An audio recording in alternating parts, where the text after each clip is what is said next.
Welcome to opera international school.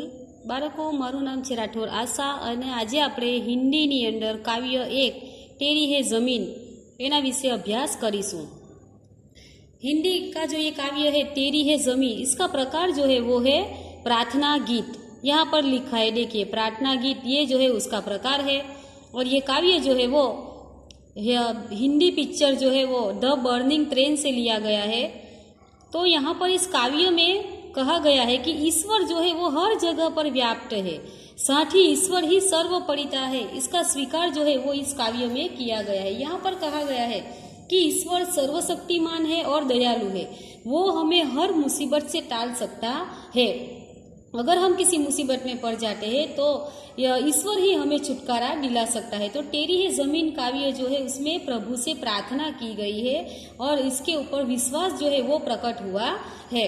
इस काव्य को अगर हम देखेंगे तो इस काव्य से हमें अगर किसी जीवन को जीने की शक्ति जो है वो हमें एक काव्य जो है वो प्रदान करता है। आज हम सब जानते हैं कि हम जिस दुविधा में आज घर पर बैठकर अभ्यास कर रहे हैं, उस वक्त अगर हमारा कोई अच्छा सहारा है वो तो सिर्फ और सिर्फ भगवान है। भगवान के ऊपर ही हम सहारा रख सकते हैं। तो ये काव्य जो है वो हमें भगवान सर्वपरिता, हर जगह पर भगवान है, इस बात की प्रतीति जो है वो करवाता है। तो काव्य की जो प्रस्तावना है उसके बाद हम उसकी समझूती जो है वो देखेंगे। काव्य देखिए आपकी, तेरी है जमीन तेरा आसमान, तू बड़ा मेहरबान तू बख्शीश कर।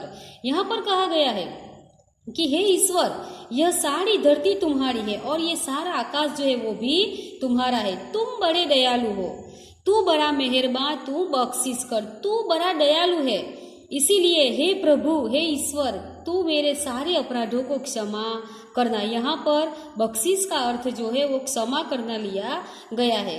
वैसे तो बख्शीश का अर्थ जो होता है वो भेंट या उपहार भी होता है, लेकिन काव्य में यहाँ पर बख्शीश करना यानी कि क्षमा करना ये लिया गया है। फिर कहा गया है कि सभी का है तू सभी तेरे, खुदा मेरे तू बख्शीश कर। फिर कहा गया है कि हे प्रभु, तुम सबके हो और सब तुम्हारे हैं।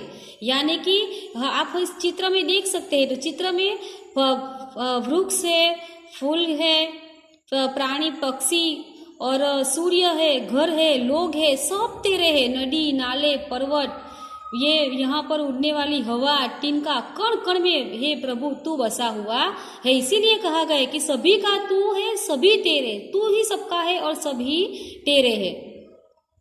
खुदा मेरे तू बख्शीश कर। इसीलिए कहा गया है कि खुदा, खुदा यानी कि हे भगवान। खुदा जो होता है वो मुस्लिम शब्द है और मुसलमानों में भगवान जो होते हैं उसे वो खुदा कहते हैं।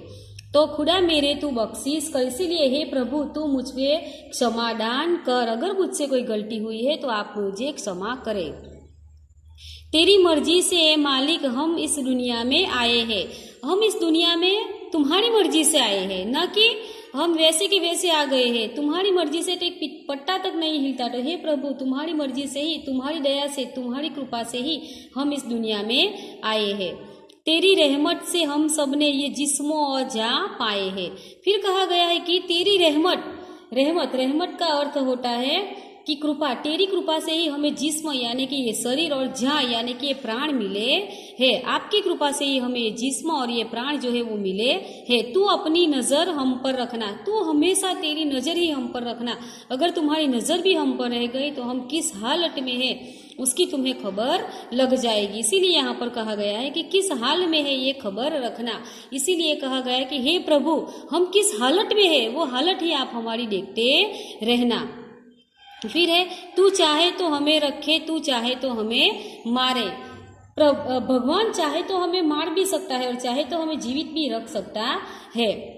तेरे आगे झुका के सर खड़े हैं आज हम सारे। हम भगवान के आगे ही अपना सर जो है वो झुकाते हैं। सिर यानी कि मस्तक, यानी कि हम भगवान जो है वो सर्वशक्तिमान है, जिसकी चरणों में हम अपना जो सिर है वो हमेशा झुकाकर चलते हैं। इसीलिए कहा गया है कि तेरे आगे झुका के सर खड़े हैं आज हम सारे। अगर कोई विपत्ति आ जाती है तो हे प्रभु, हम तुम्हारे सामने सर झुकाकर खड़े हैं, तो आप हमें इस विपत्ति से बाहर निकालना। ओ सबसे बड़ी ताकत वाले, तू चाहे तो हर आफत टाले। इसीलिए कहा गया है कि तू तो सबसे बड़ी ताकत है तुझ में, तो तू ही सर्वशक्तिमान है। तो तू चाहे तो हमें हर आफत, हर मुश्किल घड़ी से तू हमें टाल सकता है। हर संकट से अगर कोई टाल सकता है तो भगवान आप हमें टाल सकते हैं। इसीलिए इस कविता में भगवान जो है वो सर्वशक्तिमान है, उसके बारे में जो है वो बात की गई है।